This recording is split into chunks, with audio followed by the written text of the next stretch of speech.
Yes, sir. Was World War II a necessary war? We were attacked, after all, by the Japanese.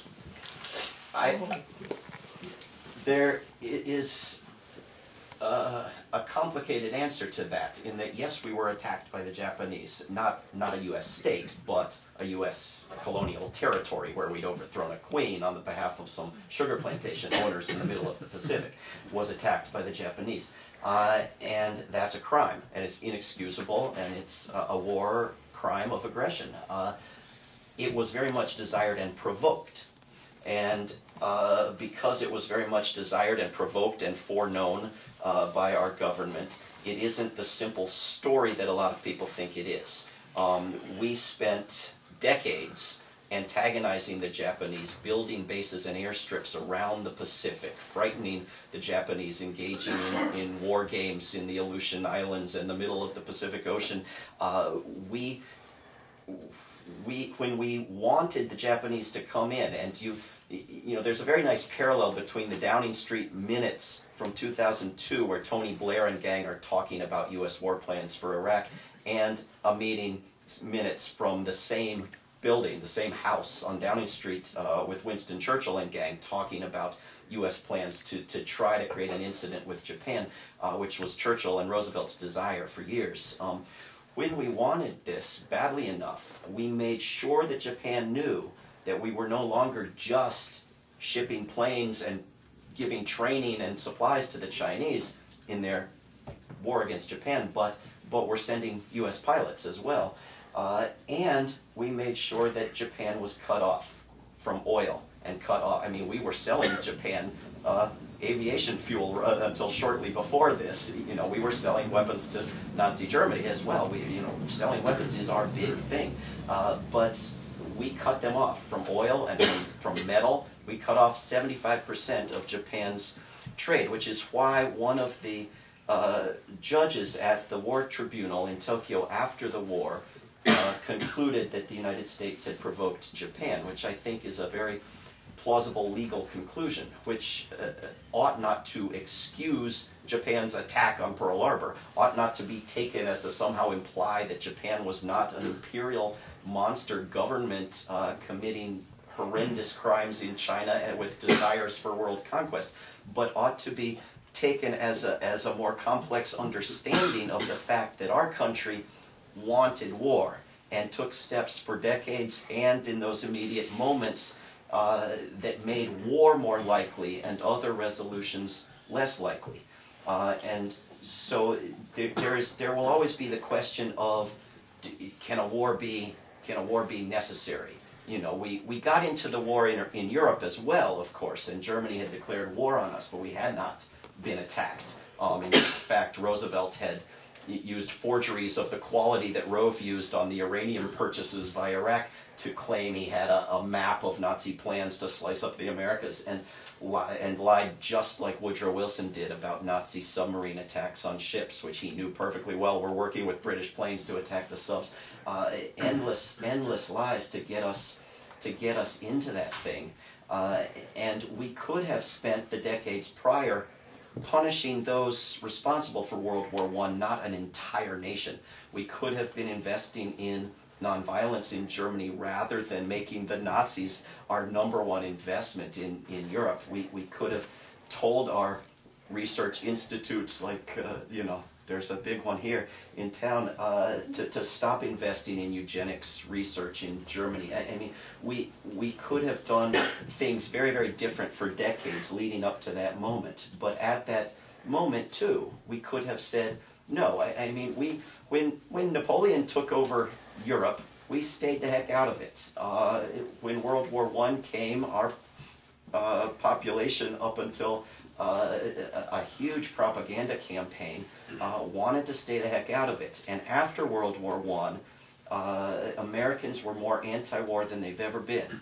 And 85-1, the Senate banned all war in 1928 in the Kellogg-Briand Pact. Now you can't get 1 against 85 on anything decent in the Senate.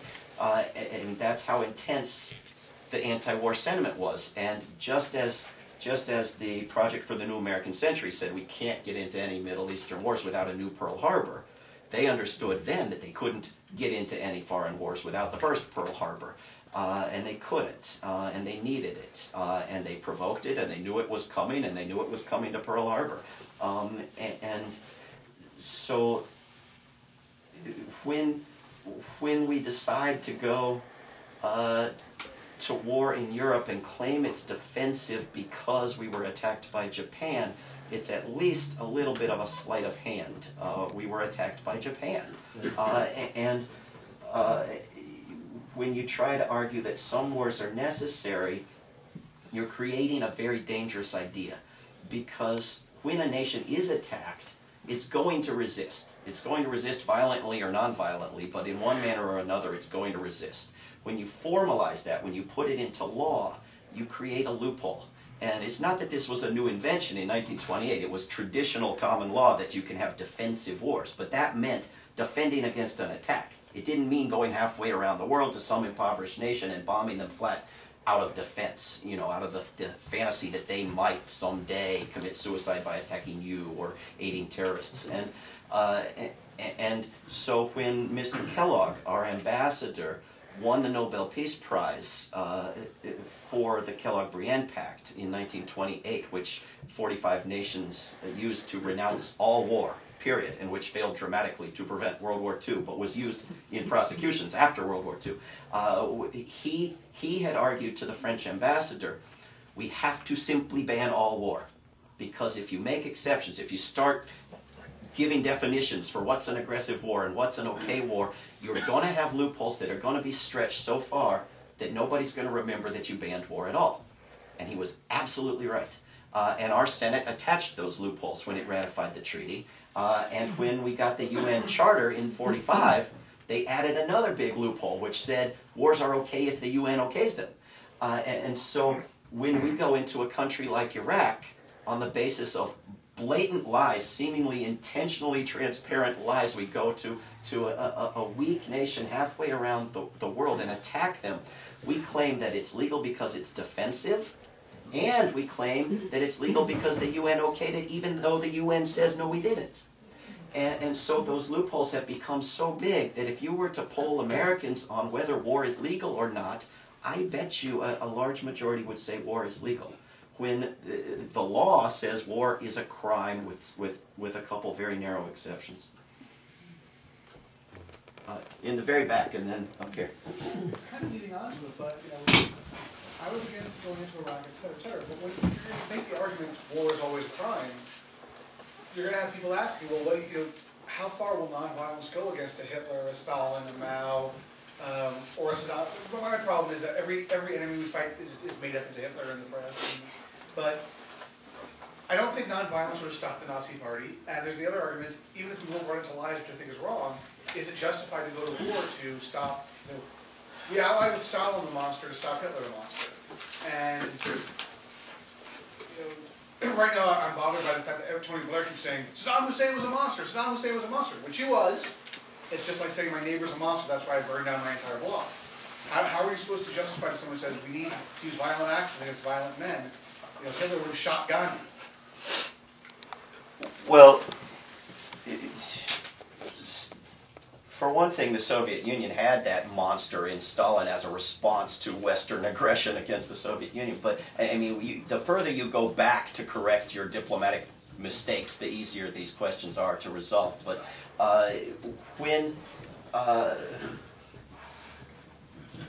you talk about nonviolence not being able to address these problems, you have to show that to be the case. I mean, I can give you World War II and everything before it, because you could claim that all of those wars were great and glorious or necessary and justified and still not have a shred of a case for keeping this war machine in place and these war policies in place today. In the 1940s, the United States did not completely dominate the planet. We had not sliced up the continents into Central Command and Northern Command and Southern Command and dominated the weaponization of outer space and cyberspace and put 1,000 military bases in 150 countries. This was a different world. where you could fantasize about the Germans or the Japanese taking over California. Today you just cannot do that. We talk about it all as defense. We could call it the Department of Defense. This happened in 1947, since when we call anything that militaries do defense. But if two countries on this planet were to attempt anything remotely resembling, if one country other than us was to attempt anything resembling what we do in the name of defense, we would have all-out world war and destroy the place. And so this is a very, very different world in which the war machine is destroying our economy, it's destroying our environment, it's creating predictably a rise in global terrorism through the course of the global war on terrorism. It's proliferating nuclear weapons. And so there are 8 ways in which we cannot possibly survive the course we're on. So we can give you World War II. But that being said, Gandhi's argument to the British and to the Germans at the time of World War II, setting all previous mistakes aside, was to resist nonviolently. And when you saw the German women resist nonviolently in the middle of Berlin and free their Jewish husbands, you saw fear in the Nazis. And that was not continued. That was a movement that was growing and stopped and needed to grow and build. And as Gandhi said quite clearly, you're going to lose thousands of lives if you're going to win this thing. But we lost 70 million lives. Try to think of an alternative to World War II that would have cost us more than 70 million lives. Right? It's very hard to do. The idea that our governments stall and drag their feet and on everything. They are never quick on anything except when it's time to launch a war. It's critical. It has to be now. It's got to be this minute. And if you delay, you're an appeaser. But what would the harm have been in waiting a day, a week, a month, 6 months to try to find another way out? Why is delay the enemy? You still could have killed 70 million people the next week. There's no reason you couldn't have done that. And so we have seen in the past century, and especially in the past half century, nonviolence overthrow dictators, nonviolence overthrow brutal regimes and codes of conduct and apartheid and Jim Crow. And we have seen the power of nonviolence succeed where our militarism never does, where our nation building has yet to build a nation, and so forth. So it's a very twisted argument, I think. Now, I'm not suggesting that anybody in this room has made it yet, but it's a common argument that our wars today are necessary because even if they're a little bit screwed up, all you have to do is look at World War II to see that war is sometimes a really good thing. And I think that's a crazy idea because World War II, as all wars are, was the worst possible choice, and we're in a completely different world from the one we were in then. I think this gentleman right here, and then here, and then...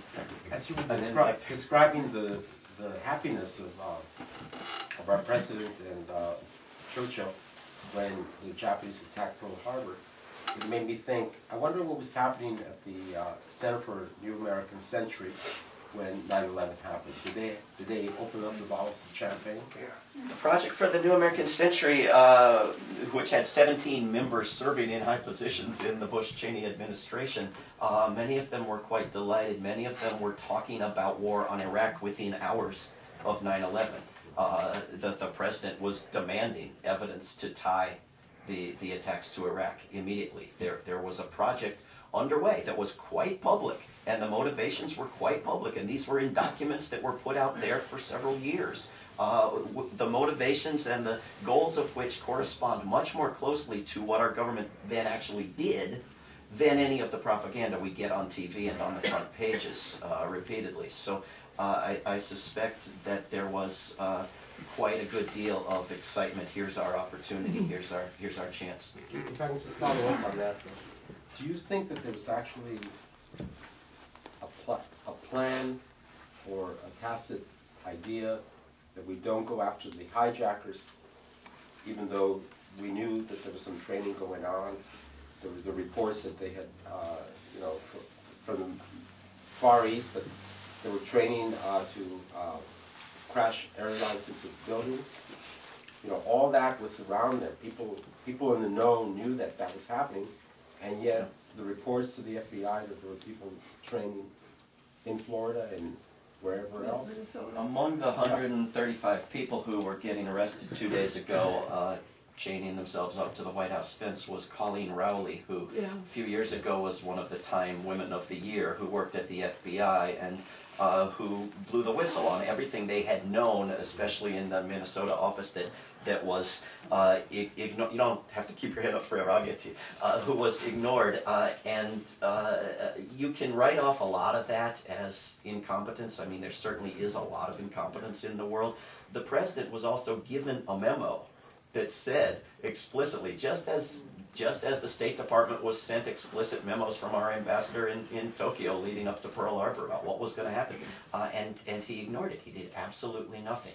And if you look at what happened afterwards, when the president went to the site and whooped for war a little bit and saw his ratings go from 40% to 90%, which speaks to the emotional problems of many of the people in our country and the need for education and if not therapy, we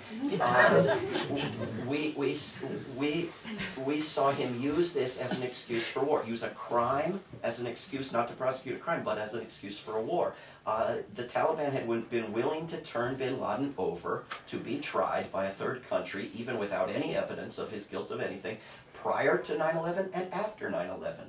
On both of which occasions, our government was not interested. Our White House was not interested. We wanted the excuse for war. The president said not long after that he just wasn't much interested in bin Laden. In fact, we used it as an excuse for another war.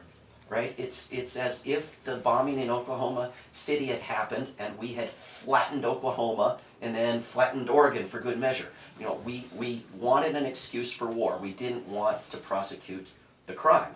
And certainly no serious efforts were made to prevent the crime. Beyond that, it's pretty much speculation. I don't know who was next. Were you next and then here? I just want to make one quick comment. Yeah, he's good to go. Okay. The Patriot Act was written before 9/11. Yes, it was. Yes. So they knew that something was happening, and some of the physical evidence in the three towers that fell down, one of which, of course, was never hit by any airplanes, and they sure hustled the steel out of the country real quickly before it could be analyzed. Yeah, right. So there's some. I think it's more than just something that happened. It's something that happened with a little bit of help from the government, or maybe a lot of help from the government. We won't know that, but the things that brought it down. You never know what we may find out. We find things Well, out decades later. So. Well, that's true. I hope we do, but that's another secret they're covering up, of course. Okay, let's go here and then back there and then over I there. believe our monsters are created, and generally created by the elite. And you take Hitler, for instance, and start asking, he got power with the depressed Germany. Where did he get his funds? He started searching to find out where the money was coming from, where it was coming from Britain, where it was coming from the U.S. And some of it's still coming, even during the war, supporting him. And it goes all the way down the line. And we keep talking about government. I think it's more than government. It's the ultra elite, the bankers of the world that are running things. It's not our government that's running things. And they are just, pawns. That's my understanding. I think that's right, and I think that there's not one explanation. I have one chapter where I go after the question of, well, then what are the wars for if they're not for all the lies? And I don't think there's one simple answer, even for any one particular war, but I think that the economic motive of simply of the war profiteering by a section of our wealthy elite is growing dramatically. As we privatize the wars, we have more contractors than troops in the wars, and as we have legalized spending the money on our elections, we have made the wars far more profitable with the reconstruction industry as well, and we have made that money much more powerful in controlling our elections, and that's a huge factor that has to be combated, and we are destroying our economy. We're benefiting a certain segment of the elite, but we are destroying our economy in that every dollar that goes into the military